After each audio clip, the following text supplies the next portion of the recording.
রাজশাহী বাংলাদেশের অন্যতম প্রাচীন ও ঐতিহ্যবাহী মহানগরী। বাংলাদেশের সবচেয়ে সুন্দর ও পরিষ্কার পরিচ্ছন্ন নগরী রাজশাহী। এটি সমস্ত উত্তরবঙ্গের সবচেয়ে বড় শহর। সমগ্র বাংলাদেশের চতুর্থ বৃহত্তম ও জনবহুল শহর। রাজশাহী শহর পদ্মা নদীর তীরে অবস্থিত। এটি রাজশাহী বিভাগের বিভাগীয় শহর। বর্তমানে বাংলাদেশের অন্যতম সুন্দর শহরের পাশাপাশি silk city, green city, clean city ও শিক্ষানগরী হিসেবে রাজশাহী পরিচিত। বাংলাদেশের শহরগুলোর মধ্যে সবচেয়ে কম বায়ু দূষণের শহর রাজশাহী। রাজশাহী শহরের নিকটে প্রাচীন বাংলার বেশ কয়েকটি রাজধানী শহর অবস্থিত। এদের মাঝে লক্ষ্মণাবতী, মহাস্থানগড় ইত্যাদি উল্লেখযোগ্য। রাজশাহী তার আকর্ষণীয় রেশমি বস্ত্র, আম, লিচু এবং মিষ্টি সামগ্রীর জন্য প্রসিদ্ধ। রেশমি বস্ত্রের কারণে রাজশাহীকে রেশম নগরী নামেও ডাকা হয়। রাজশাহী শহরে উল্লেখযোগ্য সংখ্যক শিক্ষা প্রতিষ্ঠান রয়েছে, যাদের অনেকগুলো খ্যাতি দেশের গণ্ডি পেরিয়ে বিদেশেও ছড়িয়ে পড়েছে। এর মধ্যে বাংলাদেশের দ্বিতীয় বৃহত্তম বিশ্ববিদ্যালয় রাজশাহী বিশ্ববিদ্যালয় ও দেশ সেরা রাজশাহী কলেজ এই শহরে অবস্থিত। দেশের এবং দেশের বাইরের বিভিন্ন জায়গা থেকে রাজশাহীতে পড়াশোনার জন্য অনেক শিক্ষার্থী আসেন। রাজশাহী শহরের আশেপাশে বেশ কিছু বিখ্যাত ঐতিহাসিক মসজিদ, মন্দির ও উপাসনালয় তথা ঐতিহাসিক স্থাপনা রয়েছে। রাজশাহী বাংলাদেশের শহরগুলোর মধ্যে সবচেয়ে পরিচ্ছন্ন এবং সবুজ। মধ্যযুগে বর্তমান রাজশাহী পরিচিত ছিল রামপুর বোয়ালিয়া নামে। এর সূত্র ধরে এখনও রাজশাহী শহরের একটি থানার নাম বোয়ালিয়া।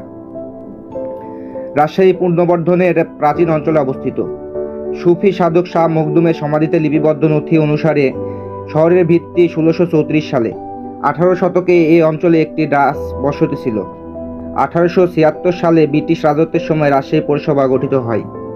রাজশাহী বিভাগের চাঁপাইনবাবগঞ্জ জেলার সোনা মসজিদ, নওগাঁ জেলার বৌদ্ধবিহার ও কুসুম্বা মসজিদ, রাজশাহী পুঠিয়া জমিদার বাড়ি, নাটোরের উত্তরা গণভবন ও জমিদার বাড়ি, বগুড়ার মহাস্থানগড় বিভিন্ন ঐতিহ্য বহন করে। বাংলাদেশের উত্তরাঞ্চলে অবস্থিত রাজশাহী এক ইতিহাসখ্যাত নগরী। প্রাচীন পুণ্যবর্ধন জনপদের অংশ রাজশাহীর জনবসতি হাজার বছরের ঐতিহ্য বহন করেছে। মৌর্য, গুপ্ত, পাল, সেন, মোঘল, ইংরেজরা এই অঞ্চলে শাসন প্রতিষ্ঠা করেন। এই অঞ্চলের রাজাদের আবাসস্থলকে কেন্দ্র করে নামকরণ করা হয়েছে রাজশাহী। পঞ্চদশ শতকে ভাতুরিয়া দিনাজপুরের জমিদার রাজা কংস বা গণেশ এই অঞ্চলের অধিপতি ছিলেন। তিনি রাজা শাহ নামে পরিচিত ছিলেন। মনে করা হয় রাজা আর শাহ মিলে রাজশাহী নামকরণ করা হয়েছে। এই শহরের নিচ দিয়ে বয়ে গেছে পদ্মার প্রাণলীলা। শহরের দক্ষিণে পদ্মার বিশালতা হাতছানি দেয়। শহরের পূর্ব, পশ্চিম, উত্তরে আম্রকানন দিয়ে পরিবেষ্টিত। এখানকার জনগোষ্ঠীর প্রধান পেশা কৃষি। রাজশাহী রেশম সুতা ও রেশমি বস্ত্র তৈরির জন্য বিখ্যাত। 1977 সালে রাজশাহীতে রেশম বোর্ড স্থাপিত হয়। কুটির শিল্পের মধ্যে তাঁত, বাঁশ, বেত, স্বর্ণকার, কামার, কুমার, কাঠের কাজ, কাঁসা ইত্যাদি উল্লেখযোগ্য। রাজশাহী শিক্ষানগরী হিসাবে ব্যাপক পরিচিতি পেয়েছে। এখানে দেশের প্রায় সব ধরনের শিক্ষা প্রতিষ্ঠান রয়েছে, যেমন রাজশাহী বিশ্ববিদ্যালয়, medical college, cadet college, Rajshahi প্রকৌশল ও প্রযুক্তি বিশ্ববিদ্যালয়, ঐতিহ্যবাহী Rajshahi college, teachers training college, শারীরিক শিক্ষা college, polytechnic institute, survey institute, PTI, nursing institute, vocational textile institute, police academy, postal academy, রেশম গবেষণা কেন্দ্র, আঞ্চলিক লোক প্রশাসন প্রশিক্ষণ কেন্দ্র, homeopathy college, institute of health technology. এই জেলায় 367টি মাদ্রাসা, 110টি কলেজ, 393টি মাধ্যমিক বিদ্যালয় ও 989টি প্রাথমিক বিদ্যালয় রয়েছে। দেশের একমাত্র পুলিশ একাডেমি ও পোস্টাল একাডেমি রাজশাহী জেলায় অবস্থিত।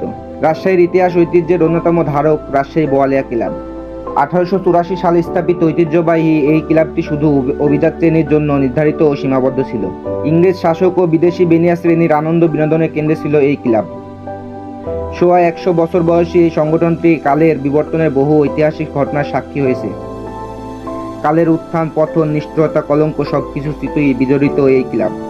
তাছাড়া হিন্দুদের মা দুর্গার পৃথিবীতে প্রথম আবির্ভাব স্থল রাজশাহী তাহেরপুরে।